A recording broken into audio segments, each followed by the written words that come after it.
Hey you guys, welcome back to the channel. It's Liv.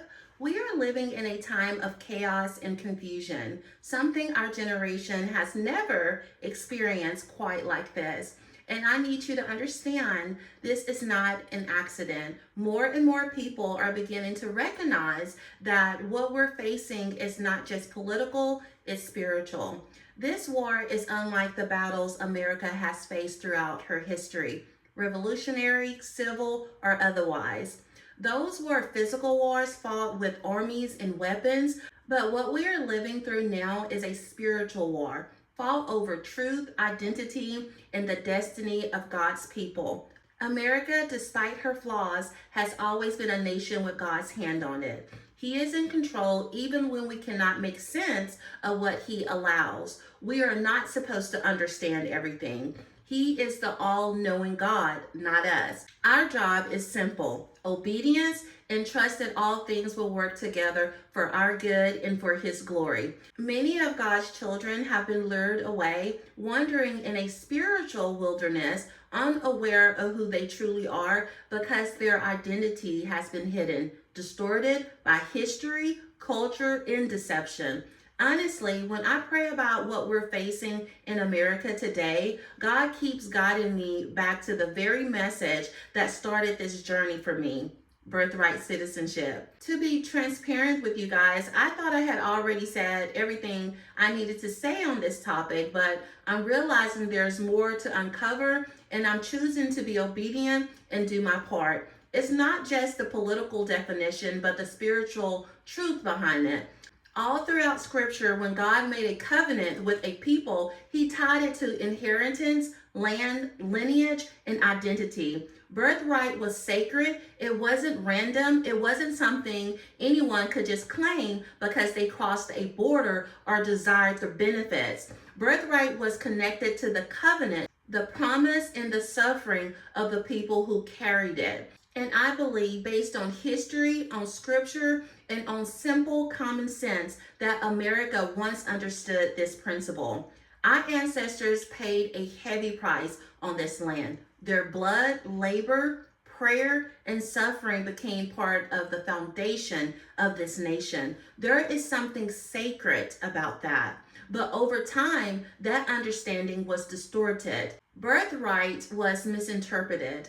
Laws were twisted, and the covenant meaning behind inheritance was ignored. And when a nation violates order, when it mishandles identity, lineage, and inheritance, there are consequences. You begin to see instability. You begin to see outsiders elevated above the very people whose ancestors built the foundation. You see confusion, chaos, and division. I'm not saying this to attack anybody. I'm saying this because it's the truth. God does not bless disorder. And I believe that is why America is wrestling with the issue of birthright citizenship right now, not just politically, but spiritually. The courts are debating it, the people are divided over it, and yet the root issue is simple. A nation cannot prosper when it dishonors the inheritance of its foundational people. God established order. When order is broken, consequences follow. But the beautiful thing is this: God always restores, and he reveals truth in the exact moment a nation needs to wake up. I want to share a clip I came across titled "Rogue Judges Put on Notice." In this segment, former Deputy Assistant Attorney General Dupree breaks down a Senate hearing focused on holding certain federal judges accountable, specifically Judge James Boasberg and Deborah Boardman, after a series of rulings that conflicted with Trump's administration policies. One of the key issues being raised in the hearing is birthright citizenship and how these judges' decisions impact that debate. This hearing is essentially about the Senate considering impeachment proceedings for federal judges they believe have overstepped their authority. Here's the clip. Storm is brewing on Capitol Hill. U.S. District Judges James Boasberg and Deborah Boardman both turning down requests to testify at a Senate hearing this week entitled "Impeachment: Holding Rogue Judges Accountable." Boasberg, whose series of judgments regarding the Trump administration have ignited a legal firestorm, including his decision to restrict the White House's use of the Alien Enemies Act to deport Venezuelans. There have also been questions about his apparent role in Arctic Frost, that FBI investigation that allegedly tracked the private communications and phone calls of nearly a dozen Republican lawmakers.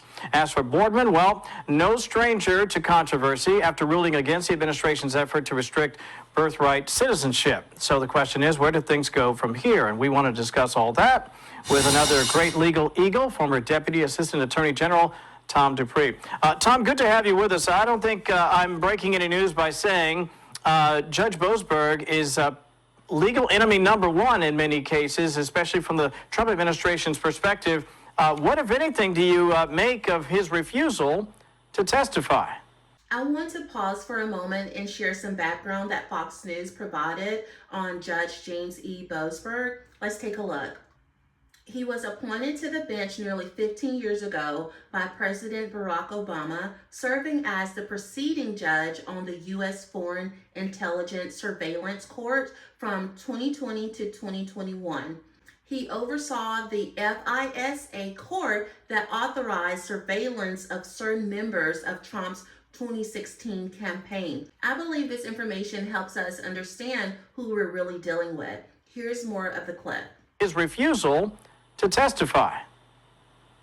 Well, Kevin, I thought you put it well, that neither of these judges is any stranger to controversy. Yeah. And the fact that both judges have declined to testify before the Senate doesn't surprise me in the least. They were invited to a hearing to testify about their possible impeachment. I can promise you that the last thing in the world they would want to do or have any interest in doing is answering questions under oath from the United States senators. So it doesn't surprise me they took a pass. My guess is that this hearing will still go forward, and it may just be a discussion. Maybe they got other witnesses, or the senators just discuss and look into the substance of the rulings that they're concerned about. Especially as it relates to Boasberg. Let me share this sound. This is Ron Johnson talking about some of the questionable decisions, not just things that have happened in the past, but that broadly paint his legal judgment, let's just say, in an unfavorable light for many. Listen to this. What Judge Boasberg did in issuing these non-disclosure orders, I believe, is illegal. So we sent a letter to Judge Boasberg to answer, did he not know about that law? Did Jack Smith not disclose that to him? He's got till December 4th to respond to us. I hope he does. Apparently, no one is surprised by these judges' behavior, and they essentially refuse to answer questions under oath. According to Senator Ron Johnson, he believes some of the orders they issued are not lawful. I also believe many officials are no longer turning a blind eye to the injustice happening within our judiciary system. The remainder of the clip, the speaker emphasizes the importance of federal judges interpreting the Constitution fairly, not in partisan or a self-serving way. Judges are expected to apply the law as it is written, not bend it to fit any political agenda or personal interest. Here's the clip. Say that there's judicial tyranny, and some people have made that argument. Others would say, Kevin, they're entitled. Where do you fall on that?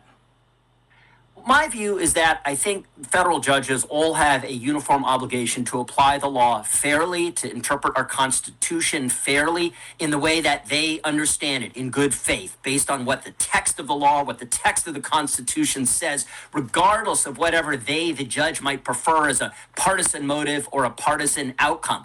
I think there are some judges, frankly, that are better at fairly, neutrally applying the law than others. But in the cases where the judges do allow that partisan motive to seep into their rulings, the remedy, as you point out, the administration has made great and successful use of, is you take that ruling to the Court of Appeals and you get it reversed. I think the fact that the administration has had such success at getting those types of rulings reversed, I think illustrates that the system is working, that the appellate courts are mindful of the fact that there are situations where these district judges are not fairly applying the law or the Constitution. And when they see that happening, they immediately reverse it. Thank goodness for the appeals process, because a few of the policies Fox News reported that Judge Boardman ruled against include birthright citizenship, DOJ's access to private data from agencies, and restoring AmeriCorps-funded programs. This shows that this behavior has been happening for decades and is at the root of many issues in our immigration system, starting with original interpretation of birthright citizenship. Our elected officials must put America first and uphold our Constitution and our laws. That brings me back to what I mentioned earlier in the video. I want to share a few Bible verses that I was led to from Deuteronomy chapter 28, verses 1 and 2. I'm simply going to walk through what God's words teaches us. Many people ask, who or what is Israel in Deuteronomy 28, 1 and 2? Israel began as a person, Jacob. In Genesis chapter 32, verse 28, God changes Jacob's name to Israel, meaning one who wrestled with God and prevails. But after that, the name Israel became the name of a people, Jacob's descendants. So in the Bible, Israel refers to Jacob the man, the patriarch whose 12 sons became the 12 tribes. Many people don't talk about this openly, but those tribes eventually split into 2 kingdoms. Okay, B, the 12 tribes is a people, that's the nation. Israel is a national identity, not land, when we are speaking biblically. So in Deuteronomy 28, Moses is talking to the people, the descendants of Jacob, not the physical land. When we speak of Israelites, biblically speaking, Israelites, the descendants of Jacob's 12 sons. Historically speaking, for lineage Black Americans, there is an undeniable historical fact that many enslaved Africans brought to the Americas practiced Hebraic customs, held monotheistic worldviews. That just means that they believed in one God, used names and traditions that paralleled ancient Israel, and were taken from regions with documented Israelites migration, West Africa. This doesn't prove every Black American is an Israelite, but it does show the strong historical and cultural connection that is often erased.